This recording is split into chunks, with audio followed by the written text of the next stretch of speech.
Bueno, el acabado que tiene y el cepillado que tiene es increíble. Tiene un tacto que se ve que es un equipo totalmente premium y es precioso, la verdad.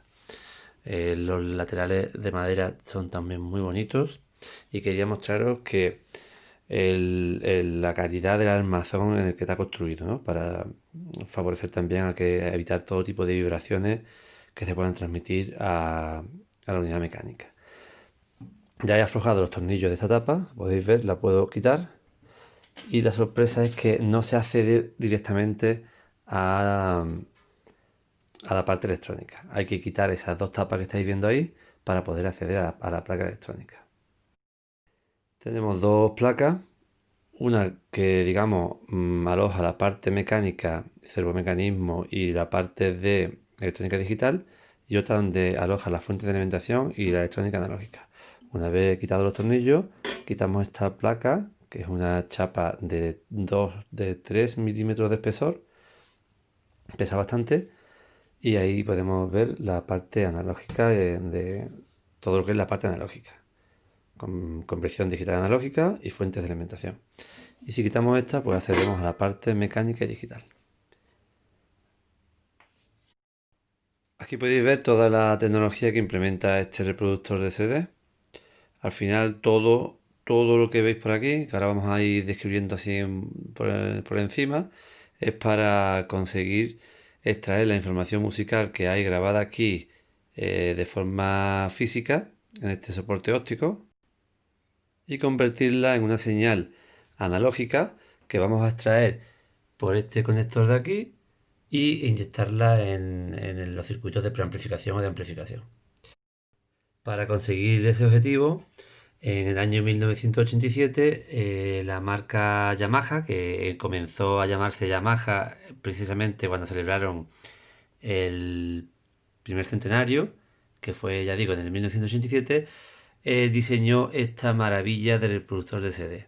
En su día era el reproductor de CD más caro que había en el mercado.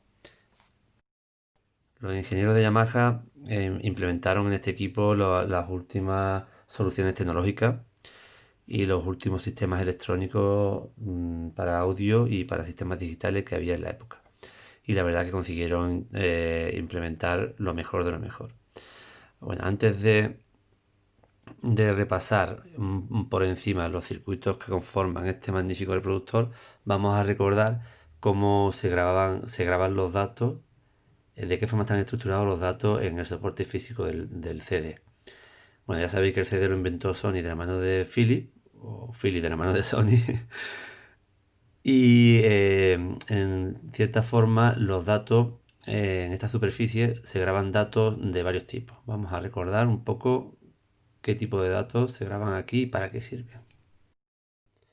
Bueno, en la superficie donde están todos los datos grabados del CD, tenemos una serie de datos grabados que siguen en la forma de una espiral, es decir, los datos comienzan en la parte interior del disco y se van desarrollando en forma de espiral hasta la parte exterior.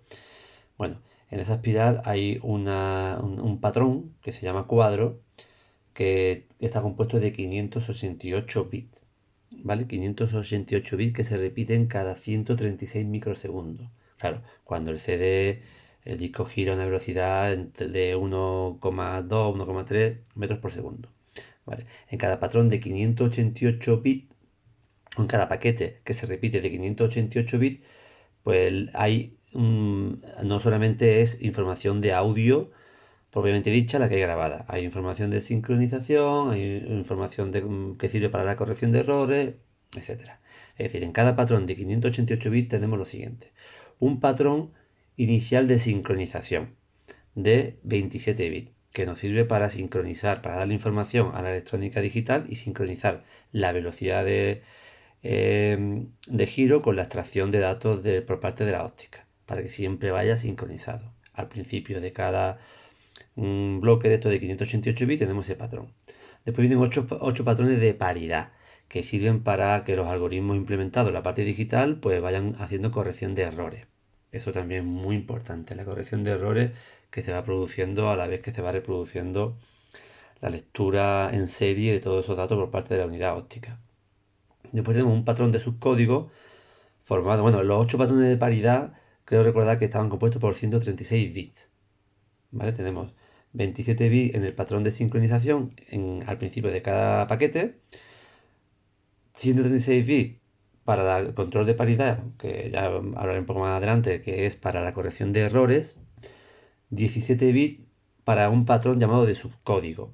Bueno, pues otro dato que le hacen falta al reproductor, pues por ejemplo para visualizar, para indicar el número de pistas, las autorizaciones de copia, la preénfasis, información que necesita el CD para funcionar. Y por último, vienen 6 muestras o 6 patrones de 408 bits en total, donde viene la información propia de los dos canales de audio. Recordad que cuando se graba la música en el CD se hace bajo la modulación EFM, es decir, modulación 814. Bueno, claro está, toda la electrónica que implementa el reproductor, pues la función que tiene es extraer esa información que está grabada en esa espiral a través de nodos que están hechos en un soporte plástico. El láser, pues si lee el nodo o no lee el nodo, pues tenemos un 0 o un 1, ¿no? Bueno, toda esa información que se extrae, al final el reproductor, a través de su parte digital, debe de separarla. Las que son para el control del sistema cogen una ruta, las que son para la información musical propiamente dicho coge otra ruta, y al final todo lo que estáis viendo en la imagen es para poder extraer de forma sincronizada y de forma coherente, pues poder extraer la información musical, ¿no? Evidentemente la información musical aquí viene grabada en formato digital, ceros y unos, pues necesitaremos unos circuitos convertidores digital analógico, unos DAC, para que al final podamos obtener la señal analógica. Bueno, vamos a dar un repasito a la electrónica que implementa. Bueno, voy a apartar esto. En primer lugar podéis ver, así a simple vista podéis ver varios bloques, ¿no? El CD está partido en 2 bloques, el reproductor está partido en 2 bloques. En este bloque de la izquierda tenemos la unidad mecánica y la unidad óptica, y por debajo, justamente por debajo, tenemos la placa de control, o sea, la placa de todo el sistema digital. Y en la parte de la derecha tenemos fuentes de alimentación y placas analógicas. Podéis ver, o sea, placas, sí, de electrónica analógica. Podéis ver que lleva 2 transformadores. Uno es para la alimentación de la parte analógica, que tenemos la fuente de alimentación de la parte analógica y toda la placa de conversión digital analógica. Toda esta es la placa que le llegan los datos digitales, previamente ya tratados y preparados, y esta placa se encarga de convertirlo a señal analógica con su propia fuente de alimentación. Es un detalle importante en este equipo. Lleva una fuente de alimentación para la parte analógica y una fuente de alimentación, como podéis ver, los cables de transformador, a esta fuente de alimentación que alimenta a la parte digital y de servomecanismo. ¿Veis el detalle? Esta placa de fibra de vidrio analógica pues es igual que la placa de fibra de vidrio de la fuente de alimentación analógica. Y la placa de la fuente de alimentación digital y de servomecanismo tiene este color blanco o crema, que es igual que la placa electrónica digital y de servomecanismo. Bueno, vamos a comenzar por la unidad óptica. La unidad óptica, si partimos de la fuente de alimentación de la unidad de la parte digital y servomecanismo, pues partimos de este transformador que alimenta a esta fuente de alimentación lineal, donde obtenemos varias tensiones de alimentación, que a través de estos cables pues alimenta, que discurren por esta zona de aquí, alimenta toda la placa digital. Bueno, en la placa digital de control digital hay que diferenciar 2 partes. Primero, la parte electrónica digital que implementa todo el protocolo de la tecnología CD, es decir, de obtener la información, todos los códigos que he dicho antes que van grabados en la espiral de datos que hay en el CD. Bueno, esa parte digital que implementa esa tecnología viene toda montada en esta plaquita de aquí. Vamos a verla ahora por otro lado para echar una visual y ver los chips que implementa.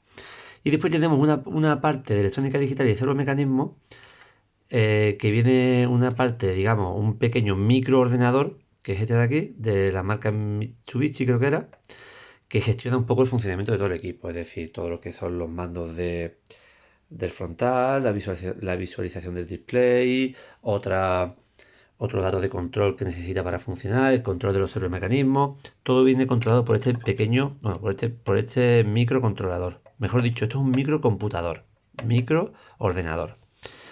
Bien, pero todo lo que es la parte de extracción de los datos contenidos en el CD y decidir qué hacer con ellos y enrutarlo hacia un lado o hacia una parte de la electrónica o enrutarlo hacia otro y aplicar la demodulación EFM, viene en esta placa. En concreto viene, voy a intentar darle la vuelta para que lo veáis. Bueno, en esta plaquita que tenemos aquí, en esta PCB que tenemos, digamos, lo más importante de todo el equipo del reproductor de CD. Este chip, en concreto, el YM, bueno, de Yamaha, ¿no? Este es propio de Yamaha, que fabricó diseño Yamaha, el 3816, es el procesador de señal y controlador de servo. Todo lo que es la información modulada en EFM que está contenida en el CD, aparte de todos los subcódigos y de todos los controles que lleva de paridad, todos los datos que he comentado antes son gestionados en primera instancia por este chip. Este es, digamos, la parte más importante del reproductor. Él implementa todo lo que es la tecnología CD. Todo lo que es la tecnología en el protocolo de grabación y reproducción de datos viene implementado en este chip. Para aquella época, este chip, que todas las funciones fundamentales del protocolo de grabación y reproducción de CD estuvieran implementadas en un solo chip, pues era, ya os digo, de los circuitos más avanzados que había en el 1987. Bueno, este chip se encarga de funciones tales como la demodulación, perdón, de la señal FM obtenida por la óptica. La óptica, previo a unos filtros y unos amplificadores previos de radiofrecuencia, introduce todo el flujo de señal digital y se introduce en este circuito integrado, y él se encarga de separar la señal de audio propiamente dicha de las señales de errores, de sincronización, bueno, las señales de errores, que son las señales de los datos de paridad. Él implementa la corrección de errores y controla de forma precisa los servomecanismos para la sincronización de la lectura por parte de la unidad óptica. Para que funcione, este chip necesita de una memoria RAM de calidad, que es precisamente el circuito integrado que podéis ver a la derecha. Esta memoria RAM, llamada memoria de desentrelazado, pues facilita, digamos, la decodificación EFM, ¿no? Hay un flujo continuo de datos desde el chip YM3816 a la memoria RAM. Bueno, no solamente para la decodificación de la señal EFM, ¿no? 814, ¿no? Sino también de todo lo que es la aplicación de algoritmos de corrección de errores. Fundamental esta memoria RAM y el trasvase de datos continuo que hay entre los dos circuitos integrados. Bueno, este chip viene en formato de 80 pines, creo que lo he dicho ya, y bueno, es una obra de ingeniería de aquella época. En esta zona de aquí podemos observar la parte principal o central de la conversión digital analógica. En concreto, Yamaha para este equipo montó estos convertidores digitales analógicos de otra marca japonesa. Bueno, estas son las siglas, B, no me acuerdo ahora muy bien de la marca. Y ellos son los encargados de hacer la conversión digital analógica. Estos son convertidores digital analógicos de 16 bits con entrada en serie. O sea, el proceso de esta conversión se realiza por parte de estos dos chips, uno para cada canal, y este para los dos canales, la mitad para un canal y la mitad para otro. Entre estos tres circuitos integrados se hace la conversión digital analógica. Bueno, este circuito integrado se utilizaba en muchísimos equipos de alta gama de otras marcas, Technics, Sony, bueno, otras marcas de audio muy conocidas, pues utilizaban este mismo circuito integrado digital. Creo que se estuvo utilizando hasta mediados o finales de los años 90. O sea que la calidad estaba más que sobrada en este circuito integrado. Bueno, al hablar de una tecnología CD codificada en 16 bits, el rango dinámico máximo son 96 decibelios. Es verdad que hoy en día la conversión digital analógica ha avanzado muchísimo y se implementan otras tecnologías para esta conversión. Bueno, una vez que tenemos los datos de forma analógica que salen de este circuito integrado, los datos digitales a través de una línea serie pasan a estos chips, hace la conversión entre este chip y este cambiador de ganancia, se termina de hacer la conversión digital, pasa a los filtros de énfasis. Si bien en la grabación hacemos la preénfasis, aquí hacemos ya la de énfasis. Acto seguido pasa a unos circuitos, unos transistores que están configurados para la función de muting. Y por último, en esta última zona de esta placa analógica tenemos este pequeño circuito que es el amplificador para la toma de auriculares. Como podemos observar, los condensadores son de la marca Michicon de la serie Muse, que son específicos para audio. Todos los condensadores son de primera calidad y bueno, el diseño es totalmente una delicia. Aquí tenemos la fuente de alimentación de la parte analógica. Bueno, aquí podéis ver el diagrama de bloques que conforma el reproductor de CD. Partimos de la unidad óptica que la tenemos aquí, con sus emisores de láser y su fotodiodo. La señal obtenida por los fotodiodos principalmente toma este camino, se amplifica en radiofrecuencia. Aquí tenemos la señal característica de radiofrecuencia de un CD. Y se introduce al chip, esta marca punteada que podéis ver es el chip YM3816, el cual es digamos, el corazón del reproductor. Como he comentado antes, podéis observar que es el encargado de la corrección de errores, del control de los servomecanismos. Podéis ver cómo controla directamente. Aquí tiene una salida de control de servomecanismo hacia el motor del disco, otra salida de control de mecanismo hacia las bobinas de tracking. Bueno, por supuesto también hace la demodulación. Lo podemos ver por aquí, la demodulación FM y control de tiempo, la comunicación bidireccional con la memoria RAM para todo el desentrelazado de la señal FM y aplicación de protocolos de corrección de errores. El importante filtro digital que en este CD es de quinto orden para poder eliminar todos los armónicos por encima de la frecuencia de muestreo. Esto es clave. Por eso tenemos una frecuencia de muestreo de 44,100 de 44,1 kHz, siendo la máxima frecuencia a registrar de 20 kHz, ¿verdad? El oído humano no permite escuchar más de 20 kHz.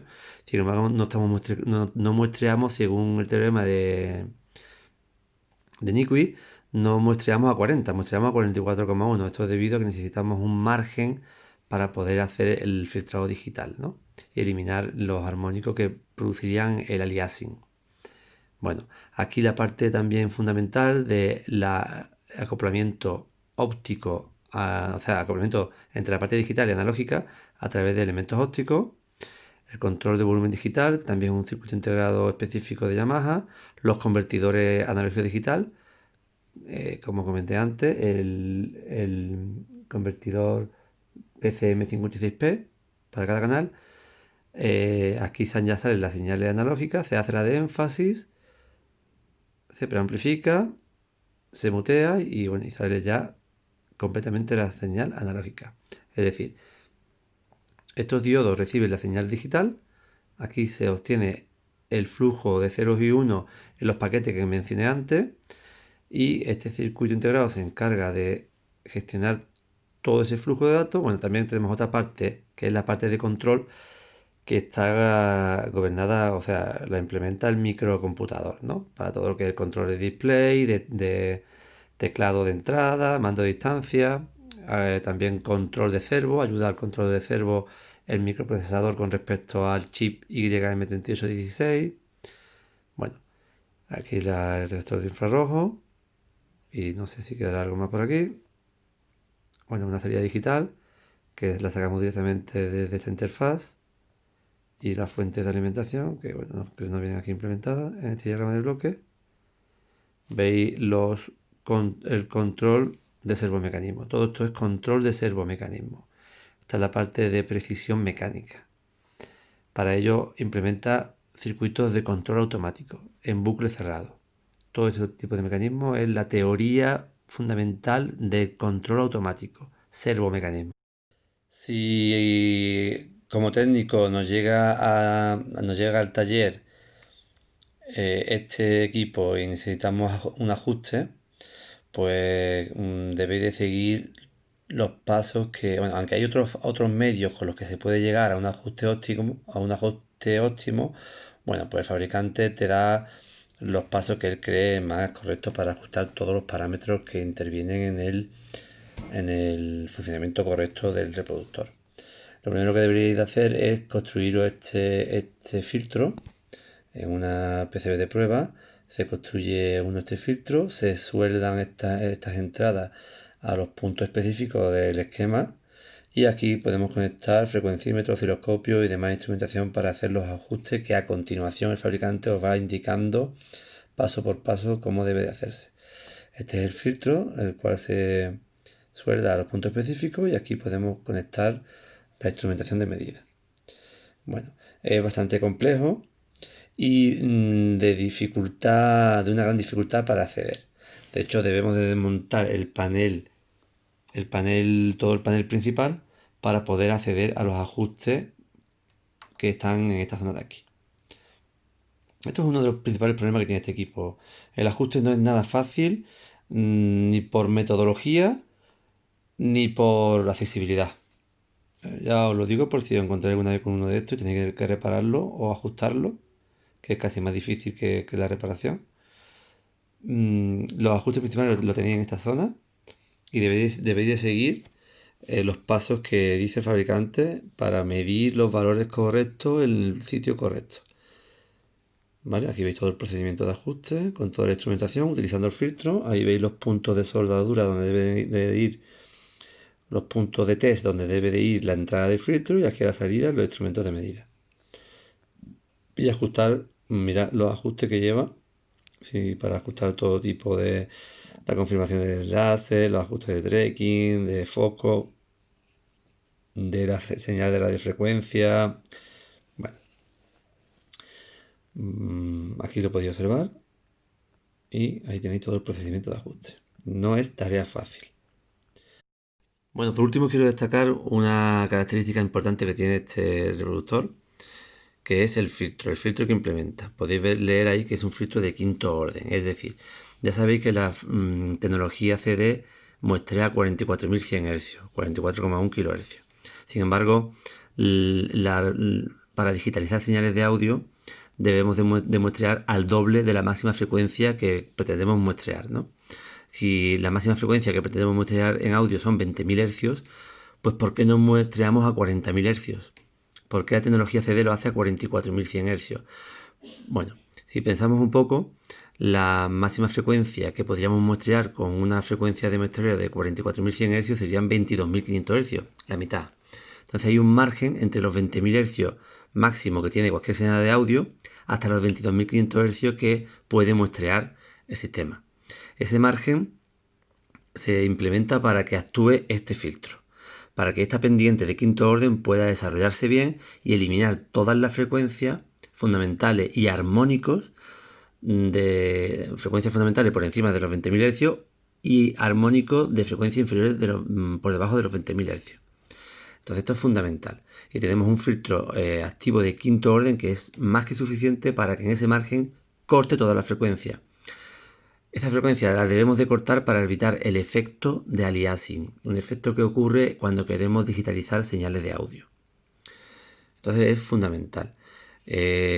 Actuando de esta forma conseguimos de que el efecto aliasing, digamos que nos perjudique lo menos posible, lo minimicemos lo máximo posible. Entonces este reproductor monta un filtro de quinto orden.